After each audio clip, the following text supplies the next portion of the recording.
Canadian Prime Minister Mark Carney met with the leaders of Britain and France on Monday during his first overseas visit.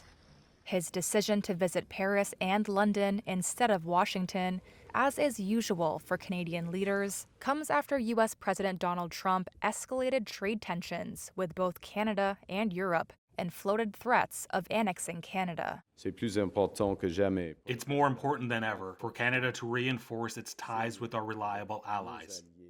Carney met with French President Emmanuel Macron in Paris before heading off to London to meet with King Charles and British Prime Minister Keir Starmer. I, Mark Carney.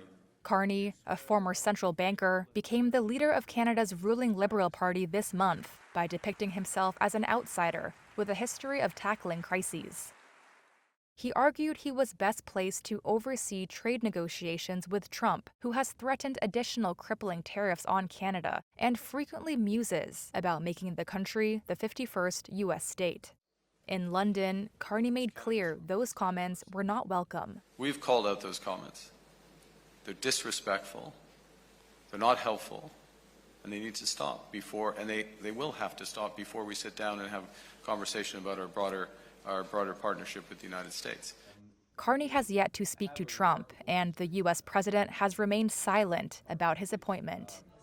Canada has retaliated with tariffs against tens of billions of dollars worth of U.S. imports, but Carney said there are limits to what the country can do. Full stop. There is a limit to matching these tariffs dollar for dollar, given the fact that our economy is a tenth the size of the United States. Carney's visit was met with support by French and British leaders, who also discussed ending the war between Russia and Ukraine.